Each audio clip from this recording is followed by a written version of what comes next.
বড় লোকরা জিনা করলে রিলেশনশিপ হয়, আর গরিব জিনা করলে ধর্ষণ হয়ে যায়। বড় কষ্টের বিষয়। আমাদের দেশে যারা কোটিপতি তারা যখন কেউ কি ধর্ষণ করে বলে এটা রিলেশনশিপ, আর গরিব মানুষ তার দলিল দিচ্ছি। বাংলাদেশের একটা নায়ক আছে, তার নাম হচ্ছে সাকিব খান।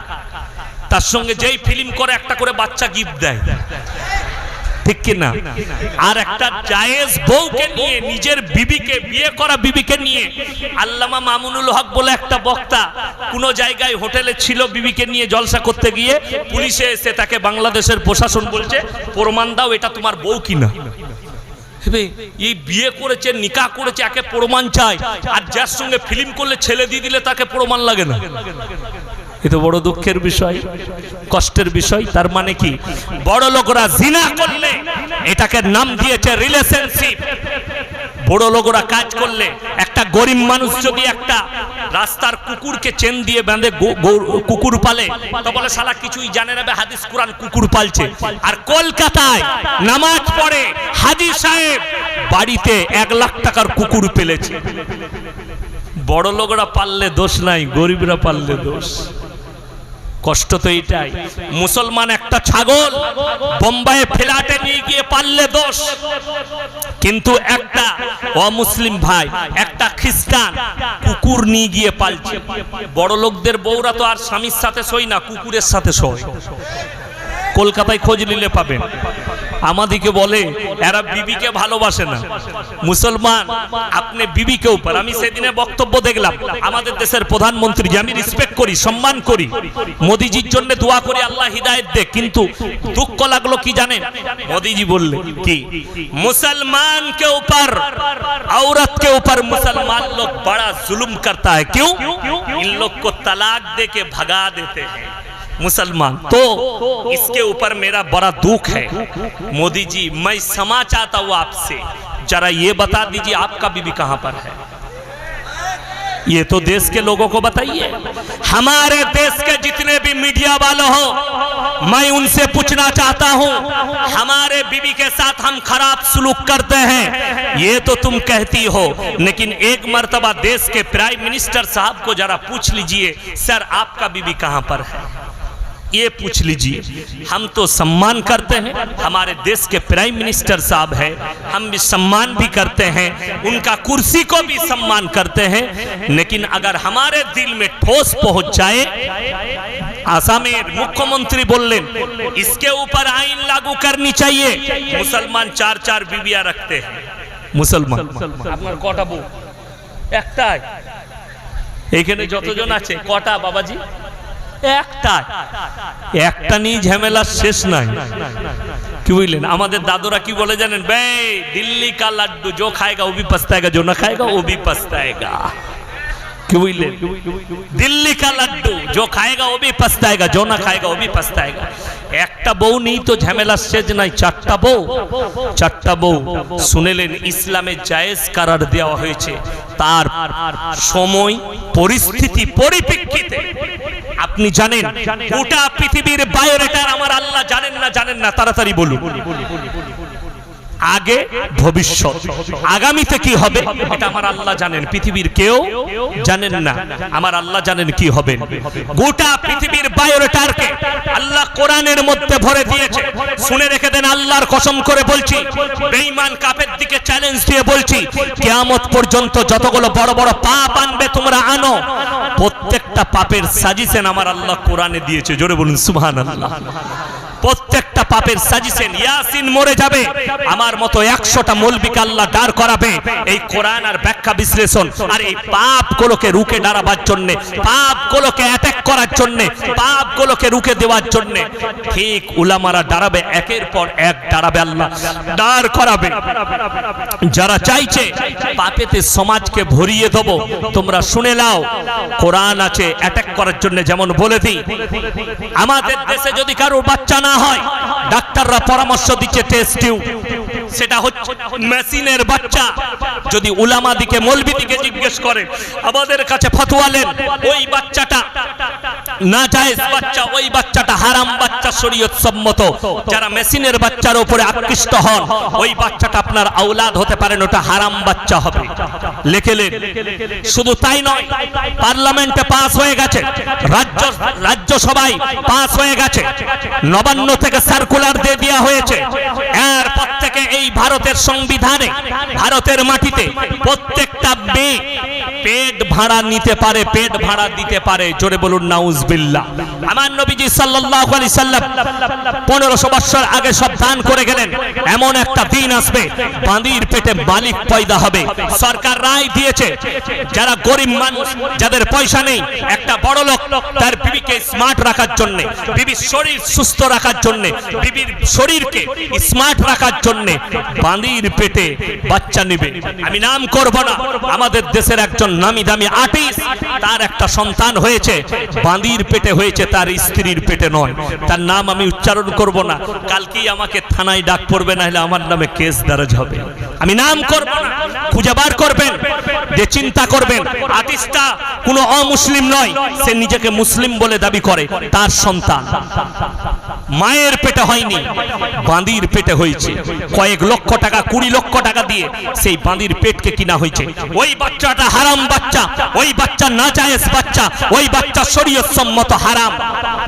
কোরআন বলে দিয়েছে, যদি তোমার স্ত্রী বন্দা হয়, বাচ্চা না হয়, তোমার স্ত্রীকে বাদ দিয়ে তুমি আর একটা স্ত্রী গ্রহণ করো, তোমার বংশ পরম্পরা চালু রাখার জন্য। জোরে বলুন সুবহানাল্লাহ। তোমার স্ত্রী যদি হার্টের প্রবলেম হয়, তোমার স্ত্রী যদি শারীরিক অসুবিধা হয়, ডাক্তারে নিষেধ করে দেয় তোমার স্ত্রীর সঙ্গে মিলামিশা করা যাবে না, তখন তুমি দ্বিতীয় বিবি গ্রহণ করো। কিন্তু এখানে কিন্তু শব্দ আছে শরীয়তে ইসলামে। তোমার যদি মনে হয় তুমি দুটো বিবিকে সমান চোখে দেখতে পারবে না, তো তোমার জন্য একটাই বিবি যথেষ্ট। জোরে বলুন সুবহানাল্লাহ। তাইলে ইসলাম 4টা বিবির ইজাজত দেয়নি, সময় কাল পাত্র হিসাবে ইজাজত দিয়েছে। না জেনে কোরআনের একটা কথাকে মানে পড়ে তার ব্যাখ্যা বিশ্লেষণ করে ইসলামকে টার্গেট করো না। আমি প্রত্যেকটা হিন্দু ভাইকে বলবো, দলিত আদিবাসীকে বলবো, শুনেলেন আমার নবীজি সাল্লাল্লাহু আলাইহি সাল্লাম ইসলাম এবং পৃথিবীতে ইসলাম কি ধারণা রাখে প্রত্যেকটা জাতির উপরে। নবীজি বললেন, তোমার বাড়ির পাশে কে বসবাস করছে দেখো না, সে হিন্দু হোক, দলিত হোক, আদিবাসী হোক, খ্রিস্টান হোক, সে যদি ক্ষুধার্ত হয় খাবার দাও, বস্ত্রহীন হলে বস্ত্র দাও, বিপদে পড়লে পাশে দাঁড়াও। জোরে বলুন সুবহানাল্লাহ। এটা পৃথিবীর কোনো জাতি বলতে পারবে না। বড় কষ্ট লাগে যারা বলছে মুসলমানকে দেশ থেকে তাড়িয়ে দাও, এসো তোমাকে বুকে টেনে নেব, তোমাকে দস্তরখানে খেতে নেব। বিশ্বাস করবেন না, আমি 24 পরগনায় 6 মাস আগে আমার জলসা ছিল। হঠাৎ আমার পোস্টার দেখে যে একটা ছেলে ফোন করছে, সালাম দিলাম, উত্তর দিল, স্যার আমি কলকাতায় হোস্টেলে থেকে কলেজে পড়াশোনা করি, আমি একজন হিন্দু ঘরের ছেলে, 5 বছর আপনার বক্তব্য শুনি, আল্লাহ আমাকে কবুল করেছে, আমি ইসলামও কবুল করে নিয়েছি। জোরে বলুন সুবহানাল্লাহ। আমার বাড়ির কাছে আপনি যাচ্ছেন, আপনার সঙ্গে দেখা করব, ইজাজত হবে, আমি অবশ্যই আসব। এলো, আমি তখন খানা খাচ্ছি খানচাই। পাপ্পু যাদব বলে একটা বক্তা আছে 24 পরগনার, নব মুসলিম বক্তা, তার বাড়িতে খাচ্ছি। পাপ্পু যাদব এসে আমাকে বললে, মাদ্রাসার জলসা, হুজুর আপনি কি আমার বাড়িতে খানা খাবেন? আমি হচ্ছি পাপ্পু যাদব। আমি বললাম, কেন? তুমি তো আমার মুসলমান ভাই, খাবো না কেন? হিন্দু থেকে মুসলিম হয়েছে, সে কিন্তু বোধ করছে আমার সঙ্গে ভালো সম্পর্ক, ভালোবাসে। তার বাড়িতে খানা খেতে বসেছি, ছেলেটা এলো, আমরা ডেকে নিয়ে এসো। আমি আমার দস্তরখানে বসালাম, খানা খাও। তো আমি মাছ ভাত খাচ্ছিলাম, যাই খাচ্ছিলাম, সেও খেলো আমার খানচাই। তো সে জল চাইল, স্যার একটু জল খাবো। তো আমার পাশে গিলাসটা নামানো ছিল, তাকে দিলাম, অর্ধেকটা খেলো, অর্ধেকটা ছিল, সেই অর্ধেকটা জল আমি খেলাম। বলে, স্যার আপনি আমার এটো খেলেন? আমি বললাম, এক মুমিন আর এক মুমিনের ভাই ভাই হাদিসে আছে, তোমার এটোটা তুমি ইসলাম কবুল করেছো, তুমি মুমিন, তুমি হারাম বস্তু খাও না, তাই তোমার এটোটা আমার জন্য প্রযোজ্য এবং হালাল এবং জায়েজ। জোরে বলুন সুবহানাল্লাহ। সে কি বলল জানেন?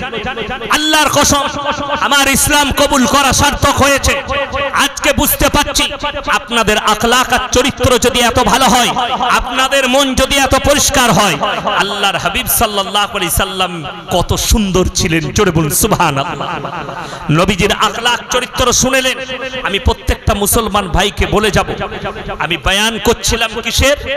মুসলমান তোমাদিকে আল্লাহর প্রিয় কি করে হবেন এই বয়ান করছিলাম, এই ব্যাখ্যা বিশ্লেষণ করছিলাম। আমি বলবো আপনাদিকে কি করে মুমিন হবেন, কি করে আল্লাহর প্রিয় হবেন, একটা একটা করে বুঝাবো, আমল করব সকলে, জোরে বলুন ইনশাআল্লাহ। তার এক নম্বর হচ্ছে, শুনে নেন, বেঈমান কাফেররা আপনার কাছে লুকিয়েছে আপনার ঈমানকে নষ্ট করার জন্য। আল্লাহর নবী সাল্লাল্লাহু আলাইহি সাল্লামকে বেঈমান কাফেররা প্রশ্ন করেছে, ইয়াসআলু আইয়ানা ইয়াউমুল কিয়ামা, হে নবী আপনি কিয়ামতের এত বর্ণনা দিচ্ছেন, মানুষকে ভীত ভঙ্কিত করছেন, কিয়ামত সম্পর্কে, কিয়ামতটা কবে হবে একবার বলুন, কিয়ামতের দিনটা কবে একবার বলে দেন। আমার আল্লাহ উত্তর দিয়েছেন, শুনেলেন। রমজানুল মুবারকের মাসে 15ই রমজান, শুনেননি আপনারা? বাংলাদেশের এক বক্তা বয়ান করে দিয়েছে, পহিলা রমজান শুক্রবার, 15ই রমজান শুক্রবার, সেদিনে আল্লাহর নবী ভবিষ্যৎবাণী করেছেন, সেদিনে পৃথিবীটা একটা মহা দুর্ঘটনা ঘটে, গোটা পৃথিবীটা ধ্বংস হয়ে যাবে। সে মালটাকে খুঁজছি আমি, কোথায় আছে? কথাটা বুঝতে পারেন? পৃথিবী আছে না ধ্বংস হলো? কথা বলে না? আছে। 2012 সাল, কত সাল বললাম? 12। তখন সোশ্যাল মিডিয়া এত চালু নাই। আমি মুর্শিদাবাদের বেলডাঙ্গার কাছে রেজিনগরের মাটিতে বলেছিলাম জলসায়, একজন লন্ডনের পপ বৈজ্ঞানিক বলেছিল 2012 সালে 72 ঘন্টার মধ্যে পৃথিবী ধ্বংস হয়ে যাবে। বলেছিল না বলেনি? কথা বলেন। বলেছিল। আচ্ছা, আছে না ধ্বংস হয়েছে? তখন আমি বলেছিলাম ও 72 কেজি গাঁজা খেয়ে বলেছে, এমনি বলেনি। কত কেজি? 72 কেজি গাঁজা খেয়ে বলেছে। আর এ যে বলেছে পাগলের মতো। আমি অনুরোধ করব, মওলানা হুজুর এই ধরনের বক্তব্য দিয়ে মানুষকে বিভ্রান্ত করবেন না। কেন? আমার আল্লাহ রাব্বুল আলামিন 5টা কথাকে মানুষের কাছ থেকে গোপন করেছেন। আমার ভাইয়েরা, আমার মায়েরা, বোনেরা, সূরা লুকমান একবারই শেষ আয়াত, ইন্নাল্লাহা ইনদাহু ইলমুস সাআ, কিয়ামত কবে হবে আমি আল্লাহ ছাড়া পৃথিবীর কেউ জানে না। ওয়া ইউনাজ্জিলুল গায়থা ওয়া ইয়ালামু মা ফিল আরহাম, মায়ের গর্ভে ব্যথা আছে না বিটি, বিকলাঙ্গ না কালো